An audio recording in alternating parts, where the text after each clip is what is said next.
Hey everybody, Jazzy here. Welcome to another Core Keeper guide. Today I want to take you step by step through the very beginning of a run, what to prioritize in the early game, and how to progress through it. Core Keeper is one of those games that just throws you into a world with very little instructions, there's no tutorials. Kind of the way I like it, but because of that it can be a little tricky understanding what exactly you should be doing at the beginning. So hopefully this guide will shine some light on that. Now before we jump in, I just wanted to talk briefly about your character selection. Now you can customize your character in a number of different ways. The most impactful way is the background. And a character background basically lets you select a few starting items and levels of a specific skill. For example, if you're an explorer, then you start with a lantern. Now I think that the farmer background is a pretty solid choice because, that farming skill level, it's important and it can take time to level up at first before you get a hold of lots of seeds. But these are mainly things that are going to help you out in the early game. In the long run, you can customize your character however you want. So for this run, I'm going to go with a nomad that doesn't start off with anything, doesn't have any particular skills. We're just going to start from a completely scratch character. Okay, welcome to a brand new Core Keeper world. The first thing you want to do is punch all of the wood around the core. With some of this wood, you're going to open up your character menu and just make a handful of torches. Now, one nice thing about having torches in your inventory is you can press left shift at any time and that will equip a torch in your hand. And before you get a lantern, this will be very useful just to give you some light while you're walking around and exploring. The next thing you want to craft from the character menu is a wooden pickaxe, and then you're going to start mining. I recommend mining in straight lines out from the core, so left and right and straight up and down. Now having straight tunnels that go back to the core will help with returning home after mining trips, and it's also going to give you easier access to certain points of interest that you discover. And these tunnels can also be easily turned into railway systems later once you get a hold of tin and start crafting minecart rails. So the first resource that's very important to collect is copper. You're going to need copper for your first real weapon, your first armor set, your first lantern, and all of the structures in your first workbench. Once you mine down 20 dirt walls, you can make a furnace, and then whatever copper ore you mine out, you can throw it into there and that'll smelt it into copper bars. These furnaces are super cheap. You're not going to have a lot of other use for dirt walls, so you might as well make multiple furnaces so that you can smelt faster. If you find any of these random crates while you're mining around, be sure to break them. They contain lots of very useful loot such as ore, food, seeds, and random gear. Now, as you mine out the starter biome, you're probably going to start to feel your screen shaking, and this is Glurch, which is the first boss that we're gonna fight. Now, I wouldn't recommend getting too close to Glurch because a couple hits will kill you. Just stay away until you get armored up. The first mob you're gonna encounter are these round slimes. So these guys are neutral until you attack them.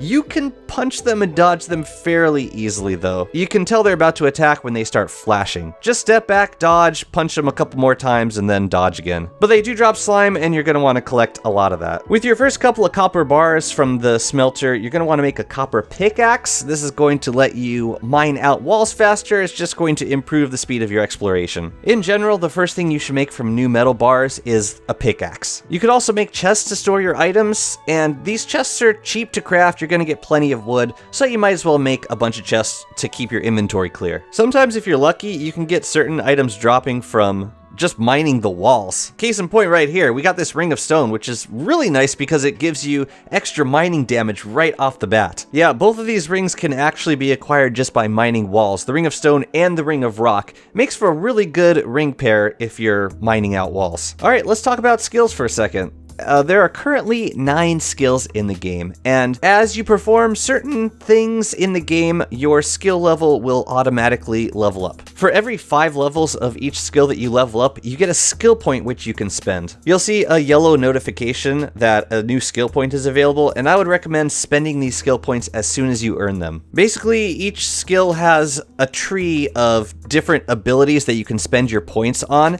You gotta start with the top skill, and after you get 5 of that, then you can move down to the next ones down. You never get enough skill points to max out all of these abilities, so you want to kind of plan a path through these skill trees based on what abilities you want to unlock. Your first mining point will go into efficient excavation, which improves your mining damage. I would highly recommend working towards the archaeologist skill at the bottom of that skill tree, because it unlocks the ability to get rare valuable stuff from just mining walls. The next thing you should make is a copper sword. This will be your first real weapon, and with it you can use it to start fighting slimes and collecting slime balls. Another important thing you want to craft up right away is a cooking pot. This will allow you to combine 2 types of food into a dish, and this will add a little bit of extra hunger versus eating the raw ingredients, but more importantly, each food item provides a unique perk that can be combined with other perks of other foods through cooking. The first recipe you're probably going to make is mushy mushroom soup, which is just 2 mushrooms cooked together. This dish will restore 4.8 health per second for 20 seconds. Which is twice as fast as eating 2 mushrooms. You can't just spam a food to stack the food's effect. There's always a cooldown with every effect, so that's why cooking food is so important. Now at some point you're going to want to start preparing the arena around Glurch, and to do that you're going to open your character menu, you're going to craft a wooden shovel, and you're going to dig up some of the ground slime in the area. Now you can craft wooden shovels well into the end game. The only real benefit to crafting the better shovels is that they last a little bit longer, but in terms of digging speed, they're all pretty much the same. This is of course early access and subject to change. As you collect more copper, you're going to want to make a copper anvil, and this is going to be where you craft all of your copper armor pieces. I would recommend skipping out on wood armor for now. You're gonna want to just go straight to the copper armor when you're ready to fight Glurch. As soon as you get a hold of 5 slime and 4 copper, you're going to want to make a small lantern at your basic workbench. Now this is going to give your character a slight glow when you equip it in the offhand slot. Glow is actually really important because if you're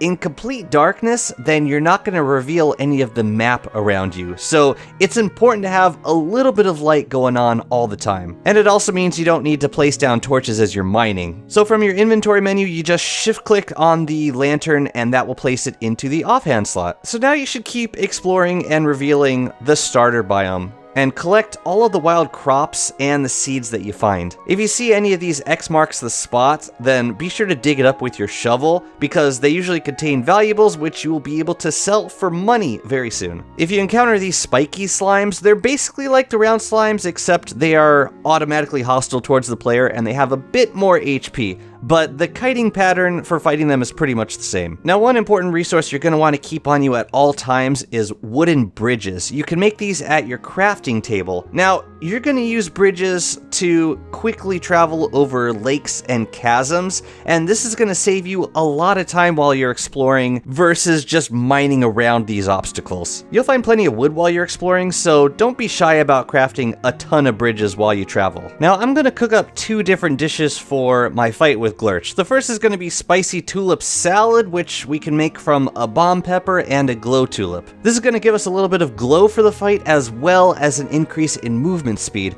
Movement speed is probably the most important perk to have when fighting Glurch. For healing, I'm going to make mushy berry pudding by combining mushrooms and heartberries. This dish is going to temporarily increase our maxed health, and it's also going to give us some very good timed healing. When your copper pickaxe breaks, take it as a sign to build your salvage and repair station. This station lets you scrap a number of items, and it returns some of the materials used in crafting those items. This also works on broken tools, so even if something's completely busted, you can scrap it and get like 1 or 2 pieces of materials back. But more importantly, you can use the station to repair your items using materials used to craft the item. This is definitely cheaper than crafting new items. For example, your broken copper pickaxe needs 1 copper bar to fully repair. Once you get enough copper, it's time to go to your copper anvil and make a full copper armor set.